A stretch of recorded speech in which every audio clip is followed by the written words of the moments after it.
Hey, it's your CEO, Weekend Gabe, and thanks for watching Weekend at Gabe's. We hope that you enjoyed this latest episode. While you're here, hit the subscribe button and follow us on YouTube. Thanks for watching. We got a lot of time to fill tonight, but I am ready to get into it. The only news that you need in your life, the one that only matters. Sam? Ladies and gentlemen, there's a lot of news swirling around, and there's a lot of news that's been happening since we've been gone the past month. But ladies and gentlemen, there is a certain brand of news that you don't give a rat's ass about, and that is why we cover it right here on this segment. News that Weekend Gabe cares about.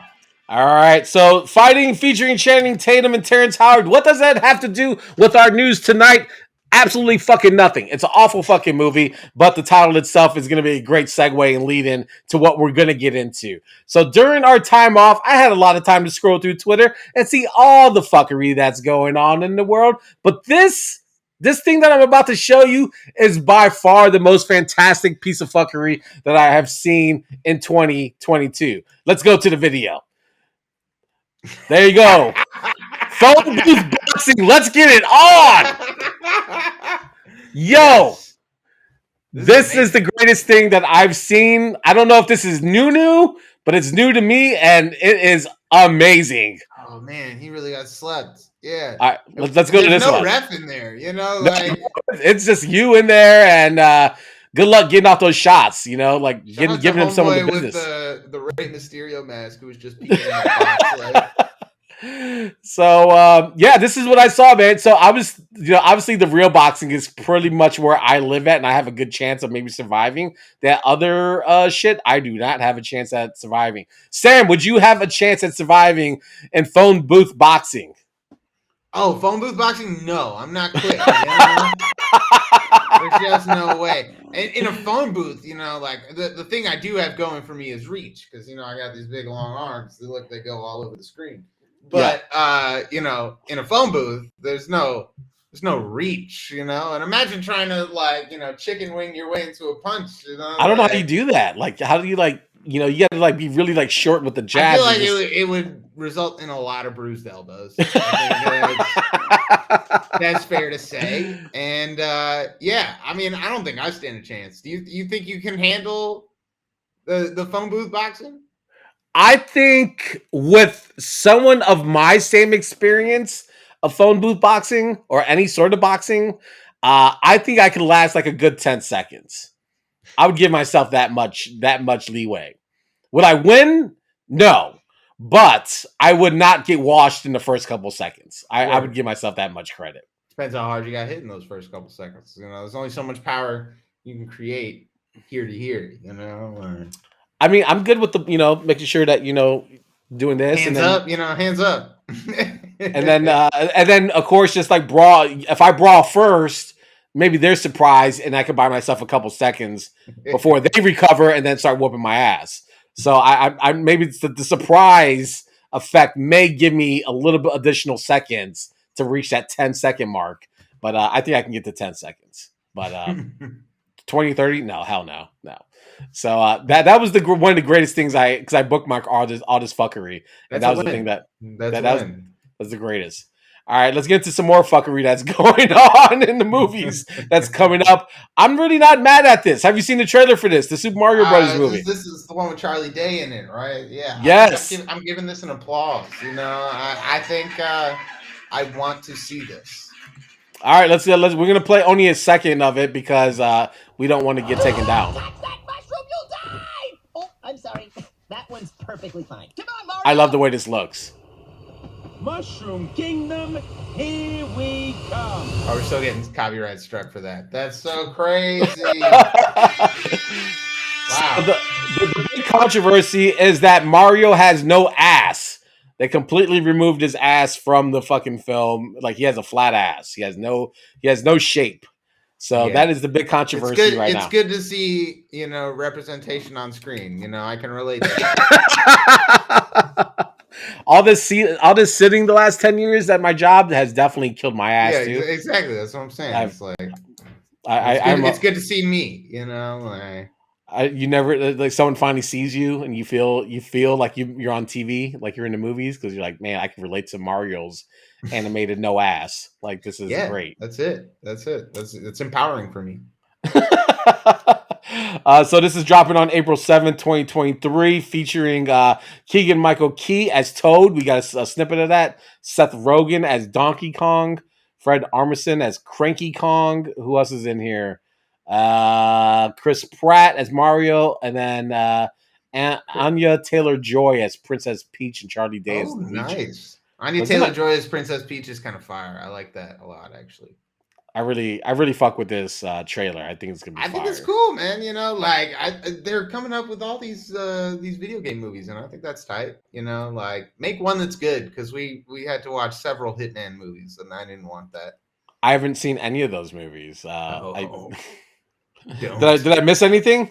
No. It's not like Fast and Furious where you're like, okay, it's a bad movie, but I love this. It's it's a bad movie and you hate this. You know, it sucks. Yeah, I don't want to see it. Yeah, I mean, I've seen some of the Resident Evil movies, but then after like Resident Evil 7 or they're dropping a new one of those too. You know, it's like all the movies are coming, Gabe. You know, I don't need to see Resident Evil. I seen Doom with The Rock. Remember that? Okay, here's one. What is the best movie of 2022 so far? Top Bear in Gun. mind, Top Gun, Maverick. Word. Have you seen it yet? No, I still haven't seen that one. It's I think it's gonna be on Paramount soon, man. You know, I don't think it's gonna be as great seeing it on TV as it was in the theater. So I think you're gonna miss a lot of that theater experience. Awesome regardless, but I respect your opinion. Yeah. What do you got as your best 2022 film that you've seen? Man, I can't say that I've seen a lot. I'm really holding out hope that it will be The Black Phone, which I'm hoping to watch after we get wrapped up here. You know? It's on Paramount or Peacock. Yeah, I saw that. Yeah, something like that. But I'm looking for some spooky shit because it's October. Yeah. So far, I've been pretty underwhelmed with most of the movies. I'm trying to think of the ones I saw. I definitely saw all the Marvel joints. Yep. But as far as movies, it's been kind of a weak year, you know. Like maybe we need to step some shit up. I didn't think Thor: Love and Thunder was amazing. Multiverse of Madness was supposed to be better than it was, you know. Yeah. Low key, really great. It's kind of like I don't want to say it's a horror movie, but it's kind of supposed to be scary. Barbarian with Justin Long. Really small independent release. I saw that about 3 weeks ago. That shit goes hard. It is so fucking good.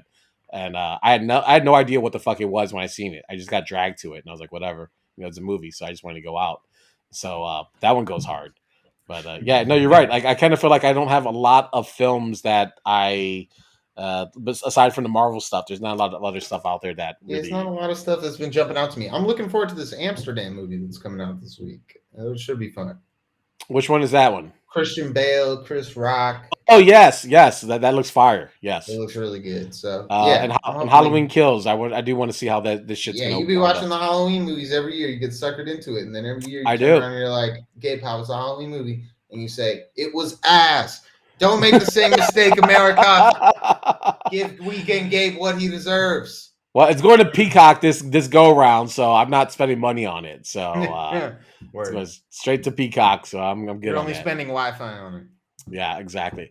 All right, so moving on to our next couple stories. It includes fast food that I enjoy eating, and you probably enjoy watching me eat. All right, McDonald's kicks off by adding adult Happy Meals to the menu, man. Have you seen this? Yes, I have seen this. Is this not the most fire idea? The memes have been glorious. Oh, they've been excellent. There you go. Look, all the old school jump off joints. Look at that. The Hamburglar. I don't know what the double eyes thing definitely freaks me out. You know, there's Grimace. Grimace. There you go. What are Hamburglar? And I forget what the girl's name was. Oh, Cactus Birdie. Yeah, she was there too. You know, she was part of the crew. You know, where's my Ronald McDonald one? That's the one I want. Yeah, these seem kind of weird without having Ronald McDonald as an option. But either way, man, I think that's dope, man. My thing is, are they serving these with like kid sizes? You know, what's the size of the sandwich? Never mind the toy. Instead of it being just like a cheeseburger, like you get a Big Mac instead, like Yeah, that's I'm your like, adult. I want like an adult size Happy Meal. That little burger is not it's not doing it for me. You need like 3 cheeseburgers to really make it worth it. No, I think it's just a regular. There's nothing adult about the food. It's just the toys itself are a throwback. Yeah, just as you can order a Happy Meal. Good for people. I Yeah. hope this nostalgia is good for you. But they didn't stop there. They added this too. Halloween buckets are back. Let's go. Ooh, I Let's don't remember go. this. This was not of my era. Please explain to the kids who were alive later than you All right, so what this the is like hell we're looking these are at like here. mid late to 80s trick or treat buckets that McDonald's would give out, or you would get your Happy Meal put into one of these bad boys. So these are back for Halloween or through the month of October. So I'm fucking with everything McDonald's are doing right now. Yeah. These throwback joints are definitely welcoming, and I appreciate that. More and more single-use plastics from the 80s. Let's go. Here's a question for you, and this is hypothetical, but like, do you think that McDonald's just had extra of these stored away in a vault somewhere, or do you think that like they were really like, no, let's make more plastic buckets? I don't know how safe it would be to give these out like 40 years later if they were stored somewhere. I mean, they're just plastic, right? I mean, I don't know what is the material. What is the quality of the bucket that we're looking at here? I don't know if this toxic era plastic from the 80s from the Reagan era. I have no idea. I There's would crack assume in that it. these dropped in 86. That's when they first appeared. So McBoo, McPumpkin, and McGoblin. So those are your 3 options. So choose wisely. But yeah, I'm fucking with this, man. I'm gonna give me like 2 of these joints for sure. Because the kids need them, right? Not me. The kids need them. Yeah. The kids, It's not for me. not for you. All right, all right, we're gonna keep moving with fast food, but fast food through the drive-through.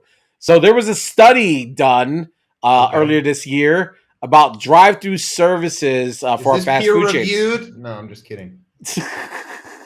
It's called the In Touch Insight Study, and this Okay. is based on more than 1,500 location visits to Arby's, Burger King, Carl's Jr., Chick-fil-A, Dunkin' Donuts, Hardee's, KFC, McDonald's, Taco Bell, and Wendy's. The headline So is confirming a truth that I've long suspected but never wished to say out loud. Wendy's, I fuck with Wendy's. I'm not really sure why they suck so much at the They drive-through drive experience. through is trash. Like you order your 4 for $4, and then there's only three for $4. Like what are we doing? Yeah, this is true. So according to the study, Wendy's had the lowest order accuracy and customer service satisfaction other than the other chains surveyed, with only 79% of drive-through orders fulfilled correctly. McDonald's and surprise Arby's had the best at 89% accurate. And then Wendy's customer service was at 82%, while Chick-fil-A and Carl's Jr., I don't know who the fuck eats Carl's Jr., but they got 95% Shut your satisfaction. mouth. Who the fuck eats Carl's Jr.? You eat Carl's Jr. like willingly? Carl's Jr. is delicious. What are you talking about? No. I mean, of course it's not. It's like disgusting, but like everybody loves Carl's Jr., bro. Didn't No. you see fucking This Is the End? Everybody No. loves Carl's Jr. Not everything's a gluten weekend, Gabe. Well, here's the surprise. For the 3rd year in a row, Chick-fil-A had the highest or the fastest time when accounting for the number of cars in line, while McDonald's took 2nd place. But they did account that Chick-fil-A took first for metrics, and for employee and its employees were ranked for the most friendly. The Chick-fil-A people do would be like happy as fuck. I don't know why. Like they just seem Because like they're getting paid more than the rest of these motherfuckers. are they getting 18 bucks an hour instead of the They 15? don't work on Sundays, like they get a Saturday, like that's amazing. I mean, that's cool. I mean, cutting into their time though. So if you're like maybe you're only on 30 hours instead of 40 hours, You don't have to worry about the time when you get paid more. Like that's the thing. These are good facts. Yes, Life is true. better when you get paid more. Are you listening, America? Are you listening, Joe Biden? Life Joe Biden's America is better when you get paid more. So the funny thing about this is because Wendy's sucked so much in this study that they did not return a request for comment from CNBC. Just gonna lay low, like Snoop Dogg, lay low, just lay low. Fair. I wouldn't return A comment for that. Yeah. No. All right, let's get into. All right, man. Listen, America does. This was the best thing that happened since we were gone. Oh wait, no. I don't know if you saw this one. Asteroid crash. So NASA dropped or sent out a $325 million a fucking rocket, 6,000 miles. Or no, hang on. This took 10 months to drop this bitch off into a fucking asteroid to sort of deflect it in case there is an asteroid in the future that ever decides to come crashing towards America. Cool. Yeah, it was cool. It was cool. Did you not watch the live stream, bro? I did not watch the live stream. This is the effects. Show me the video. This was the effects. Yeah, I just had the photo. I don't have the video. Wow. So, but man, listen, what does America do better than blowing shit up? I mean, we are the king of blowing shit up. First off, the whole satellite blowing shit up was not just America, bro. It was a coalition. One of the teams was in Portugal. The other team was in Italy. There was a team from Japan. Bill Nye, the science guy, was in the room when they crashed that shit into that other shit. It was amazing weekend, Gabe. It was incredible. Do you know how hard that is? Okay, imagine you threw a baseball to your son, right? You know, and it's mid-flight.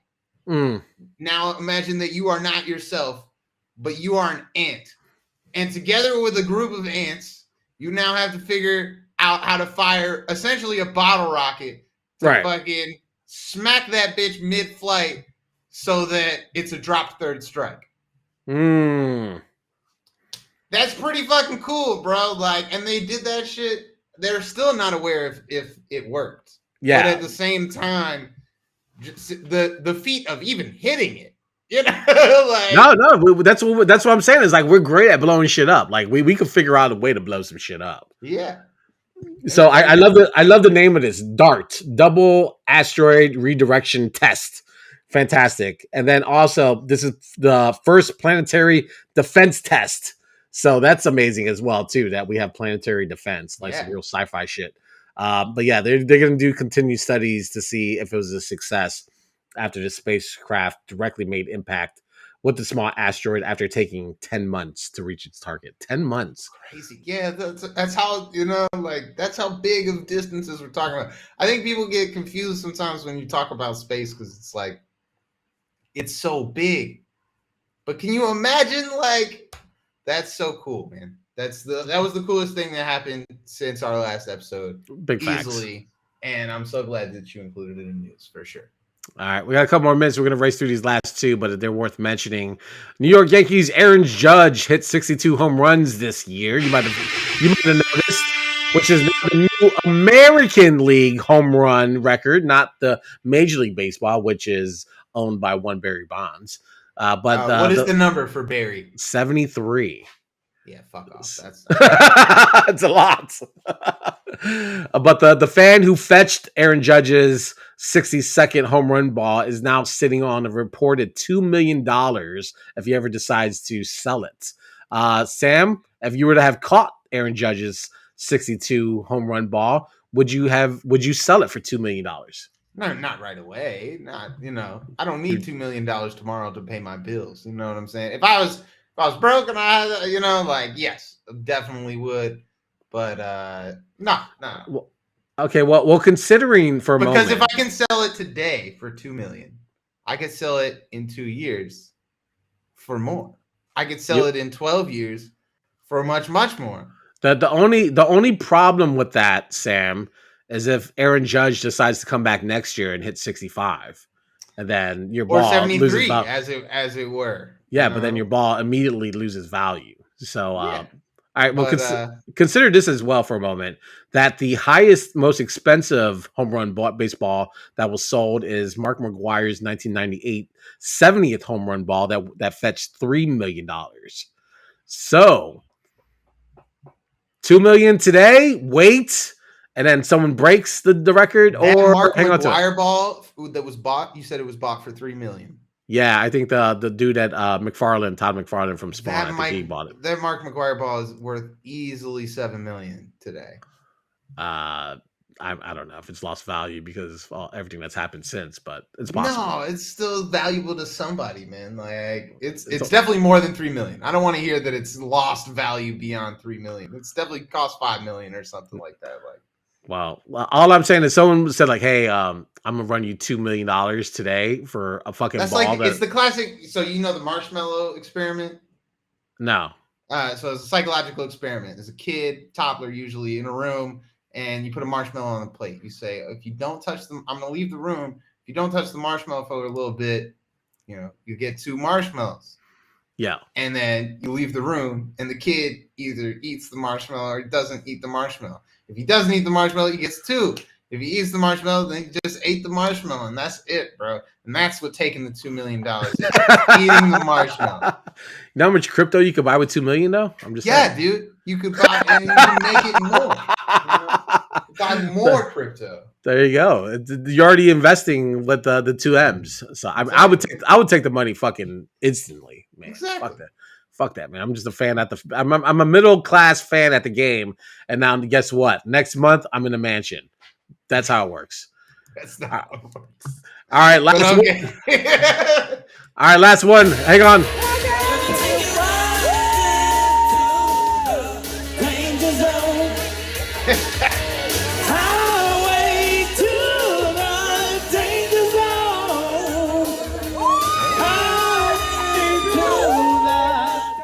All right, so that was me doing karaoke during our time off. I killed it, obviously, because we had to go to the danger zone this summer.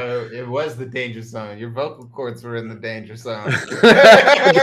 You were definitely in the red.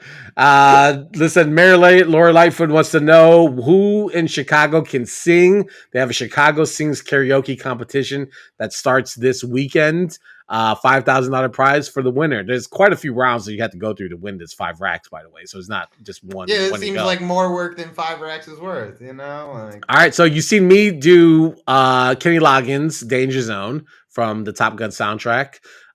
Sam, if you were to enter the city's best karaoke singer competition, what song are you going to sing?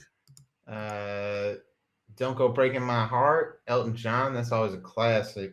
But no, man, I don't know. There's a lot of really good ones, Boulevard of Broken Dreams, Smacker, anything by the Backstreet Boys, NSYNC, NSYNC's Dirty Pop, that would be a deep all those? A deep cut NSYNC song. Yeah, all those? I have no idea what that is. I know the songs. I just don't know the lyrics, so I wouldn't feel comfortable doing any of those. It's karaoke. The lyrics are on the screen. That's the definition of the word, if you go to like a real bar, like a bar that really has a setup. If it's a competition, the karaoke competition, and I have to memorize the lyrics, then it's just a covers competition. It's not a karaoke competition. You still kind of have to know, because then the pitch of the record, the voice. You kind of do have to have some familiarity. It's all about flair, you know what I mean? But all the karaoke songs, I have familiarity with all those songs. I couldn't tell you every lyric word for word if I decided to write it down right now. But at the same time, I feel good about my chances, Yeah. Well, my go-to is Donnell Jones, Where I Want to Be, which is, if you're not familiar with it, is a song about him leaving his girlfriend. So that is my song, and then it always makes my wife cringe. We could have had Donnell on the show. Donnell, where are you? Or maybe we didn't. Phone. Maybe we're 100 episodes too light when we try to reach out to him. Now we're more established. Who knows? What do you think he'd hop on? Maybe in the future, but I wanted to sing that with him when he decided not to show up. But yeah, that's my go-to, man. And wife hates it. I love it. So that's it. Oh, yeah. All right, listen. Our extended news only Gabe cares about ends with that note. And ladies and gentlemen, you didn't care the entire time, but there was one man who was distinctly happy that you listened to him ramble, and that was Weekend Gabe, and that's why it's news that only Gabe cares about on this Thursday, October 6th, 2022. too. Thanks for watching this latest episode. We hope that you enjoyed it. If you're looking for more, click on any of the episodes swirling around my head. And also, don't forget to follow us on the socials at Weekend Gabe, at Weekend at Gabe's, and also at The Real Sam Crane. All right, thanks for watching, y'all.